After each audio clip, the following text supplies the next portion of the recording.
2008ರ ಸಾಮಾನ್ಯ ಮಾರ್ಗಸೂಚಿ ಹಾಗೂ 2011ರ ಪರಿಷ್ಕೃತ ಸಾಮಾನ್ಯ ಮಾರ್ಗಸೂಚಿ ಅನ್ವಯ 2009-10ನೇ ಸಾಲಿನಲ್ಲಿ IWMP ಯೋಜನೆ ಪ್ರಾರಂಭವಾಯಿತು.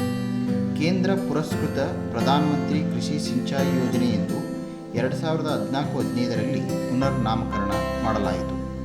ಇದೇ ಯೋಜನೆಯಲ್ಲಿ ಬೆಳಗಾವಿ ಜಿಲ್ಲೆಯ ಬೈಲಹೊಂಗಲ ತಾಲೂಕಿನ ಚಿವಟಗುಂಡಿ ಗ್ರಾಮದಲ್ಲಿ 16-17ನೇ ಸಾಲಿನಲ್ಲಿ ಜೀವ ವೈವಿಧ್ಯತೆ ಉಳಿಸುವ ಸಲುವಾಗಿ ಹಾಗೂ ರೈತರ ಆದಾಯ ಹೆಚ್ಚಿಸುವ ಸಲುವಾಗಿ ಖುಷ್ಕಿ ತೋಟಗಾರಿಕೆ ಹಾಗೂ ಕೃಷಿ ಅರಣ್ಯ ಸಸಿಗಳನ್ನು ನೆಡಲಾಯಿತು.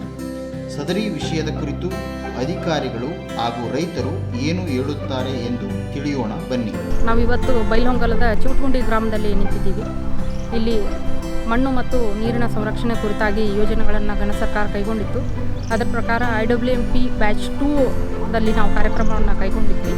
ಅದರ ಪ್ರಕಾರ ಜೀವ ವೈವಿಧ್ಯತೆಗಾಗಿ ನಾವು ಚಿಕ್ಕು, ಮಾವು ಮತ್ತು ಅರಣ್ಯ ಕೃಷಿಯ ಬೆಳೆಗಳಾದಂಥ ತೇಗು, ಹುಣಸೆಗಳನ್ನು ಕೂಡ ಇಲ್ಲಿ ನೆಟ್ಟಿದ್ದೀವಿ.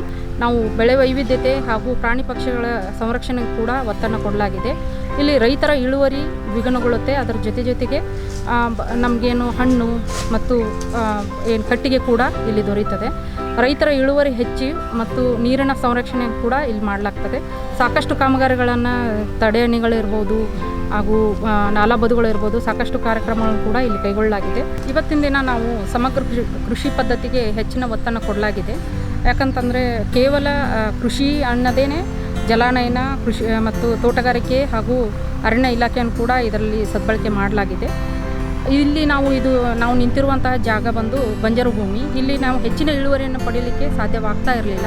ಅಂಥ ಒಂದು ಪರಿಸ್ಥಿತಿಯಲ್ಲಿ ಹಣ್ಣಿನ ಮತ್ತು ಅರಣ್ಯ ಕೃಷಿಗಳನ್ನು ಬೆಳೆದಾಗ ನಮಗೆ ಹೆಚ್ಚಿನ ಇಳುವರಿ ಜೊತೆಗೆ ಮಣ್ಣಿನ ಗುಣಮಟ್ಟ ಕೂಡ ಇಂಪ್ರೂವ್ ಆಗುವಂಥ ಒಂದು ಸಾಧ್ಯತೆ ಇದೆ.